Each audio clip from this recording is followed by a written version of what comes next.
yegsil ak jàmm ci chaîne bi di Jamono 221 abonneel nga activer cloche notification bi mooy tax bépp vidéo bu ñu dugal nga mën si jot.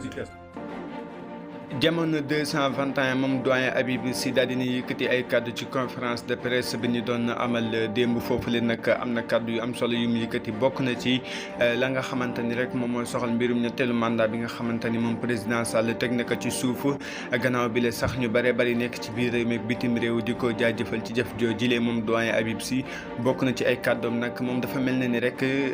jàmmi réew mi daal moom mooy président Sall bañ a def troisième mandat moom Habib Sy nag daf si wutee ñu bare ak ñu bare bari gis-gis ndaxte kat moom dafa jàpp ni rek lay tax Sénégal mën a nekk